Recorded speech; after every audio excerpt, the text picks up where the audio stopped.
The Venezuelan president, Nicolás Maduro, has issued a stark and wide-ranging warning to the United States government, vowing to defend his nation's sovereignty and its contested claim to the oil, Essequibo region in neighboring Guyana by any means necessary.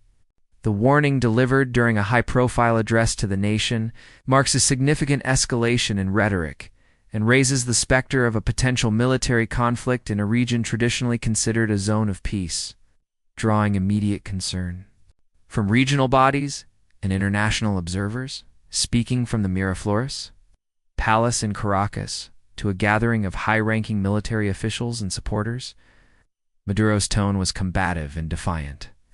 He framed his administration as the victim of a centuries-old imperialist plot by Washington, which he accused of orchestrating a campaign to destabilize his government and plunder Venezuela's natural resources, most recently by backing Guyana's control over the Essequibo to the empire of the United States and its lackeys. "I speak clearly. Venezuela is not alone, and we are not afraid," Maduro declared, his voice rising to a crescendo amid cheers from the audience. "We are a people of peace, but we are also a people of dignity, of liberators. And let it be known, we will not permit a new colonialism to be imposed upon us. The sun of Venezuela rises in the Essequibo, and we will defend it with every fiber of our being, with all of our national power, in accordance with the international law that they so often ignore when it suits them." The core of the dispute, a 160,000 square kilometer territory roughly the size of Florida, has been a point of contention for over a century, dating back to the colonial era.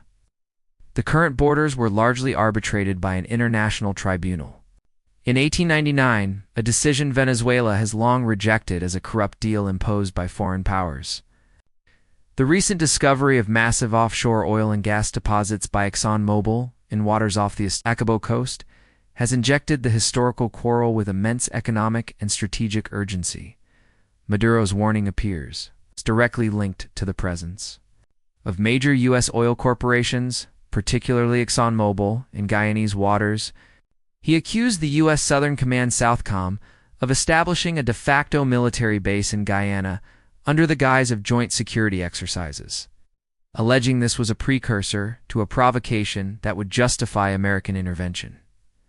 They send their warships, their F-16s and F-35s, their military advisors to our border, thinking they can intimidate us, Maduro said, gesturing to maps displayed on large screens behind him that depicted the Essequibo as an integral part of Venezuela. They believe they can steal what is ours with the point of a gun, as they have done throughout history. But the world has changed. The era of unipolar hegemony is over. We are prepared to respond decisively and definitively to any aggression. The Venezuelan leader's speech was not merely a warning, but also a detailed exposition of his government's planned actions. He announced a new, comprehensive defense of the Essequibo plan, which includes several provocative measures. Asterisk the creation of a new High Commission for the Defense of Guyana Essequibo. Asterisk the immediate granting of operating licenses to national and international oil and mining companies to explore and exploit resources within the disputed maritime and land territory. A direct challenge to the contracts already granted by Guyana.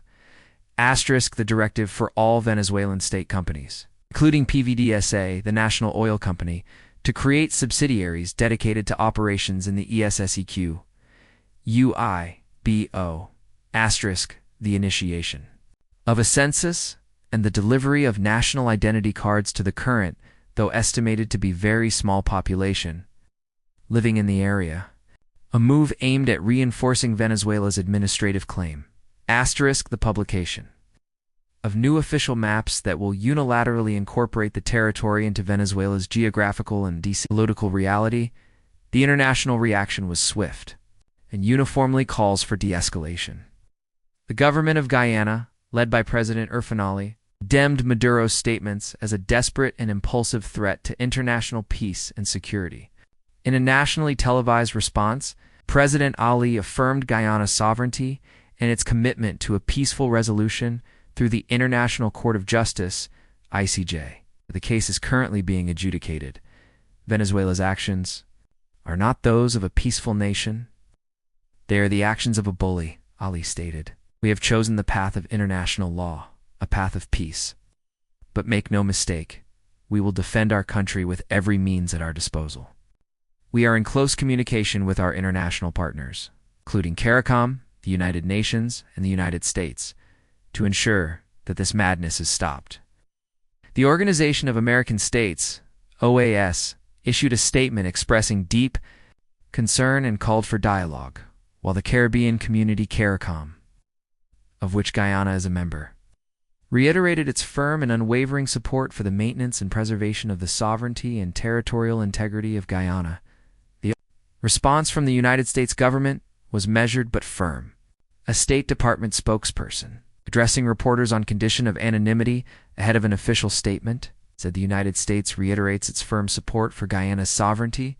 We call on Venezuela to refrain from any actions that violate international law or threaten the peace and security of the region. The 1899 arbitral award determined the land boundary between Venezuela and Guyana, and we continue to support a peaceful resolution to the dispute. Behind the SE diplomatic language, however, sources indicate that the Biden administration is closely monitoring the situation. The U.S. Southern Command is likely reassessing its security cooperation with Guyana, and discussions are ongoing about potential economic and diplomatic consequences for Caracas should it pursue its aggressive course. Analysts are deeply divided. On Maduro's endgame, some view the bellicose rhetoric as a classic diversionary tactic. Venezuela is slated to hold a presidential election later this year, and Maduro, despite controlling all state institutions, faces a deeply unpopular reality. The nation continues to grapple with hyperinflation, a collapsed oil industry, and a massive humanitarian crisis that has driven over 7 million people to emigrate. A nationalist fervor, stoked around a common external enemy, has historically been a tool to consolidate domestic support and distract from crippling internal problems. This is textbook Maduro, said Dr. Ana Rodriguez, a senior fellow for Latin American studies at a Washington-based think tank. His grip on power is facing its most significant challenge in years. By creating a national emergency centered on a patriotic cause, aims to unify the ruling party, co-opt the military's loyalty, and paint any political opposition as traitors in league with foreign powers. It's a dangerous gamble with regional stability. Other analysts, however, warn that the situation may be spiraling beyond mere political theater. The direct economic measures, such as planning to grant oil licenses in disputed waters, create tangible flashpoints. A Venezuelan naval vessel attempting to intercept an examinable contracted exploration ship, for instance, could quickly escalate into an international incident. Potentially drawing in U.S. forces, the risk of miscalculation is extremely high, said retired Admiral James Stavridis, former Supreme Allied Commander of NATO. Venezuela's military is not a match for the U.S., but a localized skirmish could easily occur. Maduro may believe he can act with impunity, betting that the international community's response will be limited to strongly worded statements. He may also be testing the resolve of the Biden administration, which has its focus elsewhere on the global stage. Complicating the geopolitical calculus is the involvement of other global powers. Venezuela has cultivated deep economic and military ties with Russia, China, and Iran. While these nations are unlikely to provide direct military support in a conflict with the U.S., they offer Maduro's regime diplomatic cover, economic lifelines, and military hardware. The presence of Russian military advisors in Venezuela has been reported in the past, and any U.S. intervention would be framed by Moscow and Beijing as another example of American imperialism. It's potentially creating a new proxy point of contention. 4. The people of Venezuela, the escalating crisis brings a sense of dread. While state media is saturated with patriotic programming and maps showing the enlarged national territory, many citizens are more concerned with daily survival. We are tired of this, said Maria Corrales, a schoolteacher in Caracas, speaking to an international wire service. The government talks of a new territory while we have no medicine, no stable electricity, and our children are hungry. This will not put food on our table. It will only bring more suffering.